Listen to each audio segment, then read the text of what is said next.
England और भारत के बीच खेले जा रहे सीरीज के पहले टेस्ट मैच में अब तक 4 दिनों का जो खेल है वो हो चुका है और मुझे पता है कि आप सब इंतजार कर रहे होंगे कि 5वें दिन क्या कुछ रिजल्ट जो है इसको लेकर के निकल करके सामने आता है, किस तरह का एक रोमांचक मुकाबला जो है वो 5वें दिन देखने को मिलेगा। तो ऐसे में अभी तक के अगर हम मुकाबले की बात कर ले तो बहुत ही बेहतरीन दोनों टीमों की तरफ से रहा है और ये आखिरी दिन दोनों ही टीमें जो है जीत के इरादे से मैदान पर उतरने वाली हैं।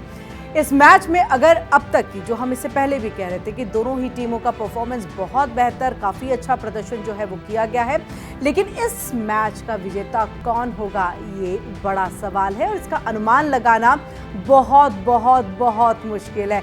मैं इसलिए बहुत कह रही हूँ, ये मैं आगे बताऊंगी कुछ पॉइंटर्स के जरिए कि आखिरकार क्यों मुश्किल है, कैसे दोनों का ही पलड़ा जो है वो एक तरह से बराबर सा नजर आता है।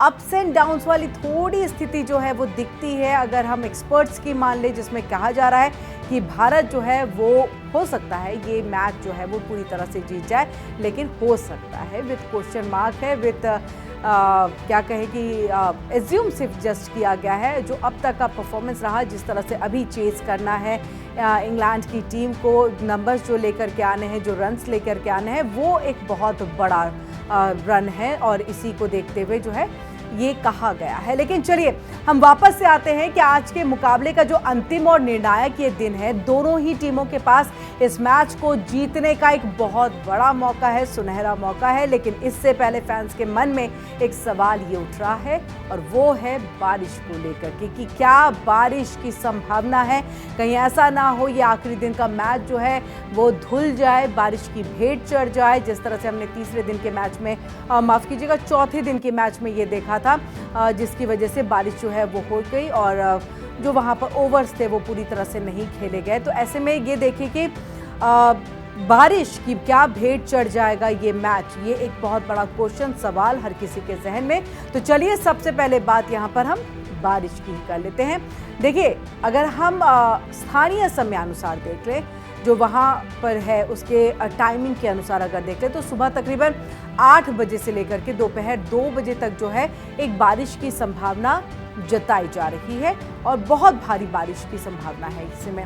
और वहीं 8 से दोपहर तक में जो हम ये संभावना जता रहे हैं वो तकरीबन 55% जो प्रतिशत ये जो बारिश है वो होगी, इसके आसार जो है वो दिखाई दे रहे हैं। और ऐसे में देखिए 5वें दिन का ये पहला और दूसरा सेशन बारिश की वजह से प्रभावित हो सकता है। पहला और दूसरा हम इसलिए कह रहे हैं क्योंकि 5 से 2, अब ऐसे में जब आपको पूरी तरह से पिच भीग जाए तो समझिए उसमें मैच हो पाना जो है वो थोड़ा असंभव सा हो जाता है, इसलिए ऐसा कहा जा रहा है कि ये पहला और दूसरा सेशन जो है बारिश की वजह से प्रभावित भी हो सकता है। लेकिन हालांकि देखिए एक जस्ट ये अनुमान लगाया जा रहा है, तो ऐसे में एक अनुमान ये भी लगाया जा रहा है कि दोपहर के बाद बारिश की संभावना ज़्यादा नहीं है। पहले दौर में यानी कि फर्स्ट हाफ में बारिश होगी, लेकिन उसकी वजह से जो पिच भीग जाएगी, उसके बाद जो ग्राउंड की स्थिति रहेगी वो सब कहीं ना कहीं एक मैच पे इसका असर होता हुआ दिखाई देगा। लेकिन वहीं बारिश की संभावना इस सेकेंड हाफ में नहीं दिखाई देती है। अब देखिए 5वें दिन कितने ओवर का मैच खेला जाएगा, ये बड़ा ही दिलचस्प होगा इस चीज़ को देखना कि कितने ओवर का जो है मैच हो रहा है और क्या जो रन चेस करना है, रन पाना है इंग्लैंड को, जो कि तकरीबन 350 का ये आंकड़ा है, ये रन है, तो क्या ये बनाने में उतने ओवर इनफ होंगे। तो एक तरह से देखिए कि टीम इंडिया को मैच जीतने के लिए, देखिए जहां इंग्लैंड को 350 रन बनाने हैं तो वहीं टीम इंडिया को मैच जीतने के लिए 10 विकेट लेने होंगे। एनी हाउ आपको 10 विकेट लेना है। चौथे दिन का जो खेल है वो पूरी तरह से टीम इंडिया के नाम रहा था, इससे एक तरह से मनोबल जो है वो टीम इंडिया का बढ़ा हुआ है। लेकिन इंग्लैंड भी पीछे नहीं है। भारत की तरफ से देखिए केएल राहुल, ऋषभ पंत ने शतक लगाए और इसीलिए ये जो नंबर्स है वो भारतीय टीम के नाम यानी कि टीम इंडिया के नाम जो है वो रहा। ऐसे में देखिए कि केएल राहुल की अगर हम केवल बात करें तो उन्होंने 247 गेंदों पर 137 रन बनाए हैं, जो कि ज़बरदस्त परफॉर्मेंस के तौर पर देखा जा रहा है। अगर हम ऋषभ पंत की बात कर ले, 140 गेंदों में 118 रनों की एक शानदार पारी जो है ऋषभ पंत ने भी खेली है।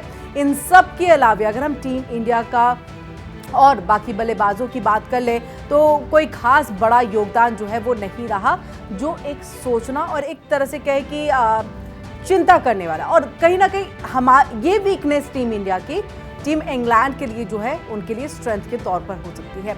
ऐसे में देखिए कि दूसरी पारी में भारतीय टीम 364 रन बना करके ऑल आउट हुई और टीम इंडिया ने इंग्लैंड के सामने 371 रनों का ये लक्ष्य रखा। ये आंकड़ा कैसे पहुंचा ये भी हम आपको बताएंगे। तो वहीं ये दिन का जो खेल है वो खत्म होने तक इंग्लैंड ने भी बिना कोई विकेट गंवाए 21 रन बना लिए थे और अब उन्हें 350 रन का जो है उस लक्ष्य को जो है वो पाना है। 350 रन महज वो पीछे रह गए हैं। ऐसे में बेन डेकेट की अगर हम बात करें उन्होंने 9 रन बनाए हैं। जेस कार्डी की अगर हम बात कर ले तो वो 12 रन बना करके स्टिल अभी भी फील्ड पर है, क्योंकि हमने जैसा आपको पहले बताया कोई विकेट इंग्लैंड ने नहीं गंवाया। अब चलिए बात स्ट्रॉन्ग और वीक पॉइंट की कर लेते हैं, जिसका जिक्र हमने थोड़ा पहले कर भी दिया है, लेकिन एक दोबारा से एक एक पॉइंट को हम थोड़ा बारीकी से समझने की कोशिश करते हैं। जो मेन पॉइंट्स है वो मैं आपको यहाँ पर बताऊंगी। अब ऐसे में देखिए कि भारतीय टीम के अगर हम मध्य और निचले क्रम की बात कर ले, यानी कि ओपनर के बाद की अगर हम बात कर ले, जो ओपनिंग करते हैं वो तो ठीक है, उनका बेहतरीन परफॉर्मेंस जो है वो देखने को मिला, लेकिन मध्य और निचले क्रम की अगर हम बात करें तो ऐसे में एक बार फिर से निराशा जो है वो हाथ लगती है। क्योंकि अगर उनका परफॉर्मेंस भी बहुत बेहतर होता, अगर वो अच्छा खेल पाते तो टीम इंडिया जो अभी 371 के करीब है वो 400 की बढ़त को पार कर लेती। तो इसमें हम यहाँ पर यानी कि भारतीय टीम जो है वो चूक गई है। तो वहीं देखिए कि जोश टंग ने एक ओवर में 3 विकेट लिए हैं, जो कि बहुत बहुत बहुत बेहतर ये जो है जोश टंग का एक ये रहा है कि उन्होंने भारत को जो वो 400 पार की तरफ जा रहे थे उन्होंने उनको वहीं पर रोक दिया, भारत को रोक दिया, इंडिया को रोक दिया। ऐसे में टंग ने भारत को झटके पर झटका दिया है। 1 नहीं 2 नहीं 3 विकेट। 3 विकेट अगर आप झटकते हैं वो भी एक ओवर में तो आपके नाम तो ये जीत चाहे किसी की भी हो, लेकिन आपका नाम इस मैच के जरिए जरूर हो जाता है। तो जोश टंग का वही नाम जो है अब हो गया है।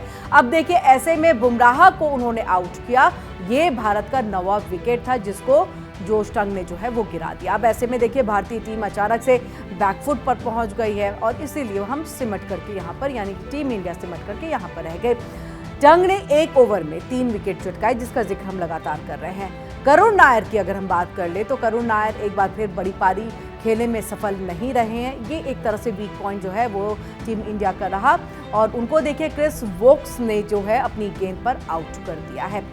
तो इसी के साथ भारत ने अपना 6वां विकेट जो है वो खो दिया। इस सीरीज में दोनों ही टीमों के पास एक एक दिग्गज जो गेंदबाज है वो है और ऐसे में देखिए अब तक हमने जो इंग्लैंड के गेंदबाज है उनका हुनर देखा, उनके परफॉर्मेंस को देखा, किस तरह से फॉर्म में है वो पूरी तरह से वो हमने देखा कि आप जोश टंग को देख ले या फिर आप विक्स को यहाँ पर देख ले तो दोनों ने वही बहुत बेहतरीन जो है यहाँ पर अपनी गेंदबाजी की है, उसका परिचय दिया है।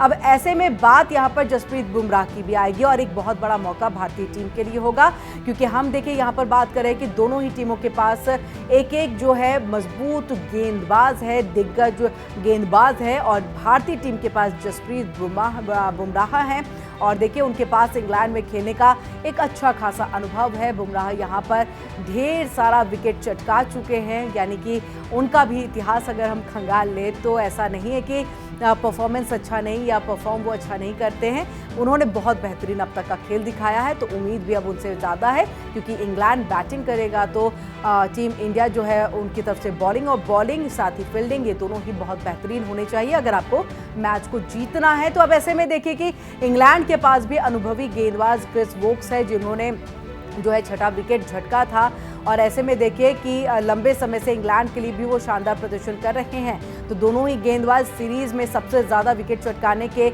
एक प्रबल दावेदार हैं। तो ये अब दावेदारी देखते हैं जसप्रीत के अगर हम चीज़ों को देखें तो उनकी झोली में कितना गिरता है इस पर नज़र हर किसी की बनी रहेगी। अब ऐसे में देखिए हम भारत ने जो पहली पारी खेली उसकी बात कर लेते हैं। 471 रन बनाए थे, यानी कि शुरुआत भारत की बहुत अच्छी रही।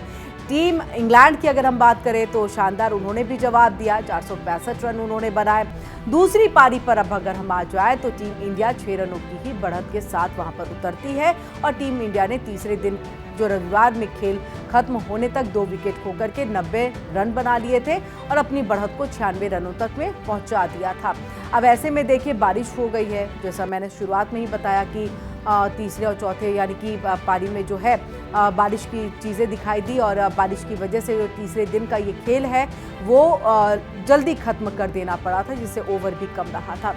अब ऐसे में देखिए, अब ये 5वें दिन इंग्लैंड के लिए ये रन बनाना आसान नहीं होगा। ये एक टफ पॉइंट है इंग्लैंड के लिए, क्योंकि 350 रन बहुत ऐसा नहीं है कि ईजिली आप जो है उसको बना लेंगे, क्योंकि आपके सामने ऐसा नहीं है कि कोई छोटे मोटे जो टीम है वो यहाँ पर मौजूद है। आपके सामने टीम इंडिया है, तो ऐसे में आपको ये रन जो है 350 जो बनाना है, एक इसके लिए चैलेंज तो है ही, और आपको बहुत धुआंधार पारी खेलने की ज़रूरत है यहाँ पर।